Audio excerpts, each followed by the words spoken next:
Recently hit by the March 2023 Google algorithm update, and this video is for you because I finally figured out exactly, or at least I have an idea of what's going on, because a lot of my own websites were hit. Now, I've been able to recover 80% of my websites, but 20% of my clients' websites are still, they've not still yet recovered. And I'm still trying to figure out why that's the case. Now, there could be a number of reasons, including bad backlinks that are coming to the website. But if all things are equal, then there's a 99% chance that there's an on-page problem with your website, which is something I will go into in this video. So I'm not going to cover anything off-page to recover from your rankings. My assumption is that you don't have any bad backlinks pointing to your website. My assumption is also that your content is not spammy or low quality, because that's something I've talked about in previous videos. And so everything else is great. It's just that you're ranking very well, but then the algorithm update hit and your rankings crashed. So this addresses that specific issue. Before I go into the 5 things that you should do to start recovering from the algorithm update, please feel free to like and subscribe. Leave a comment below if you have a question. I also do SEO for a living, so you can click on the link or fill out the form and get in touch with me, and I can help you with your SEO. Whether you need an audit or if you need me to do monthly SEO, we can work something out. So without further ado, let's jump right into it. So the first thing you should do is run an audit on your website. Now, most people would say that their technical SEO is on point and everything else, but I'm not talking about your technical SEO. What I'm talking about is what you were optimized for. So with the recent Google algorithm update, I've seen that Google has changed the intent for a lot of the keywords. And so what used to be predominantly commercial intent is now predominantly informational intent with some commercial intent. So if you were hit because you maybe have an affiliate website, or maybe you're selling products online, but you're ranking because of your intent was commercial, but now the intent has switched to mainly informational, then that would be one of the reasons why you have lost rankings. And it could be the other way around as well. So the first thing you should do is you should run Surfer SEO. The Surfer SEO has an audit feature. You go into the audit, paste in your URL, and you put in the keyword that you're trying to rank for, or the keyword that has recently tanked.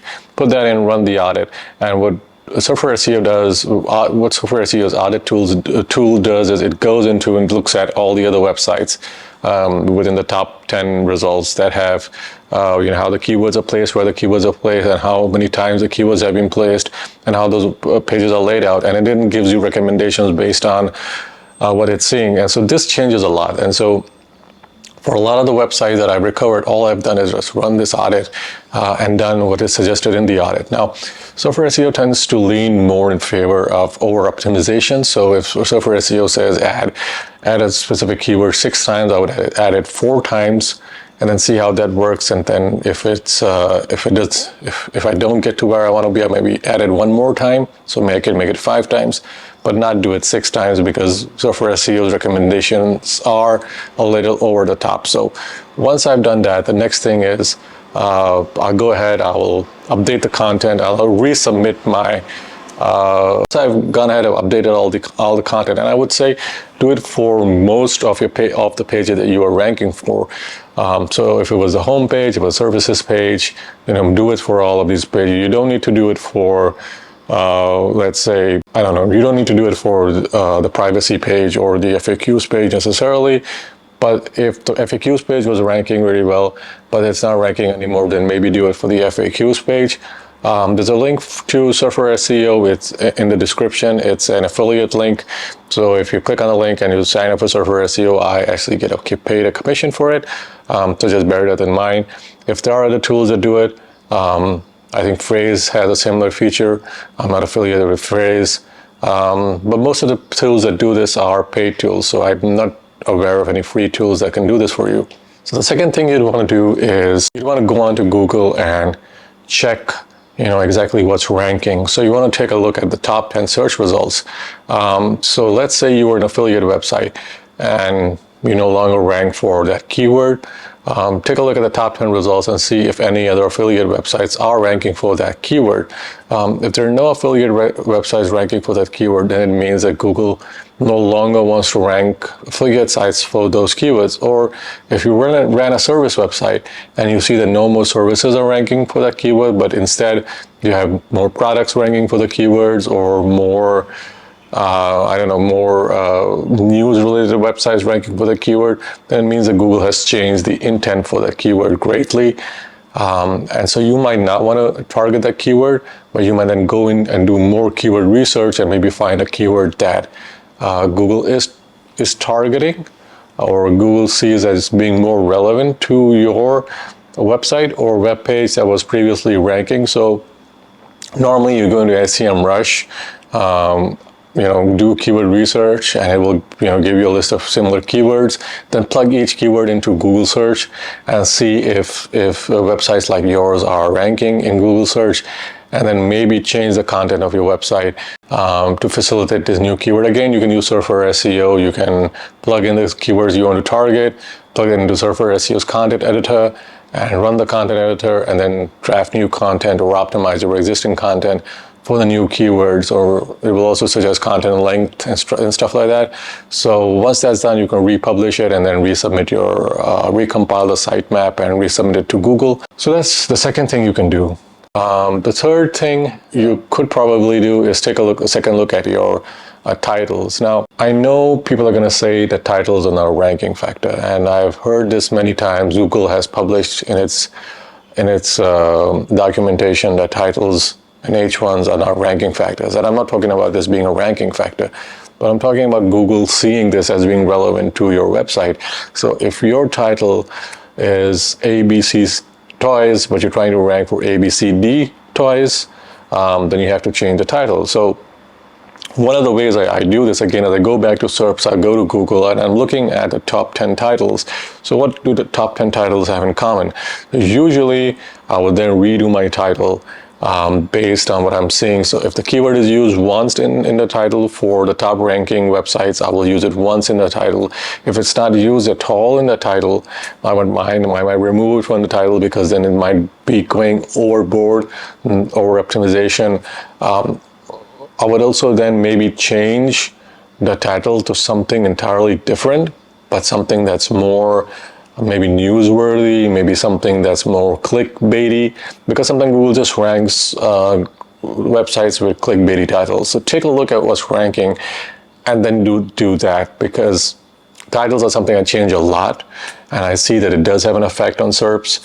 So you might want to do that as well. I've done that for some of my websites and they have recovered quite a bit. The fourth thing you'd want to do is add more content to your website. Now, many of the websites, including some of my own that were hit because of thin content. So I had many pages on my website that had thin content. So thin content is usually content that's under 500 words. So take a look at, again, go back to the SERPs, take a look at what's ranking. So if what's ranking are websites or web pages with lots of content, find out how much content they have on average. So average out the content on the websites, and try to beef up your content to that level.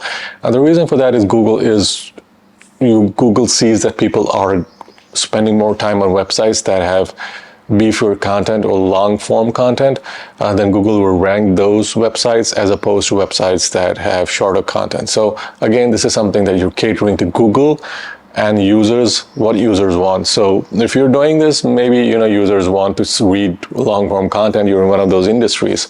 So maybe add more content to your website. And the final thing that you should do is take a second look at your social signals. Google has updated its algorithm to be more proficient at looking at social signals.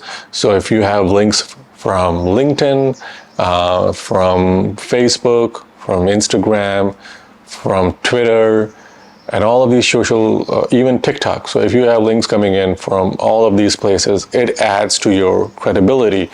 And what Google has started to do, and it has done this with some of our websites, it's actually not only crawling the website, but it's also crawling the profile associated with the website. So I've had Google, go onto my LinkedIn profile. The Google crawler go into my LinkedIn profile. I've also had people from Google check out my LinkedIn profile, and this has happened, more than once.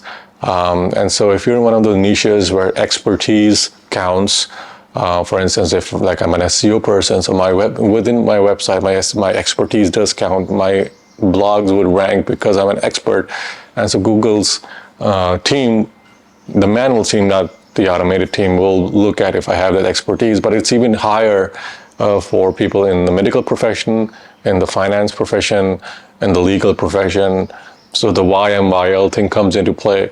And so if you're in one of these industries, make sure that your social signals are very strong. Make sure that you're on those platforms, you're using a real picture, you have real reviews, you're actively asking people for reviews, and that will help contribute towards establishing your expertise. And in turn, that would mean that you rank better over time as compared to just bouncing up and down rankings. So the final bonus tip here is, if you see that your rankings are bouncing up and down like they are for some of my websites, one of the reasons are that you have a lot of bad backlinks pointing to your website. So take a look at all of those links, do a link detox. I have a video on doing a link detox. Do a thorough link detox of your website before you do anything else. If you see like maybe your rankings jump up 20 spots and then they go down 20 spots, just make sure that you do a deep detox of your website, because that is one of the reasons why you're having this problem, in my experience at least. So address that issue right off the bat. So I hope this video is helpful. I hope you guys recover from the algorithm update. I get a lot of comments from people who ask me for tips to recover. I hope that this will help. If I come up with more stuff, that I think that will be helpful to you guys, I will make a video about that. Until then, I'll see you guys in the next video.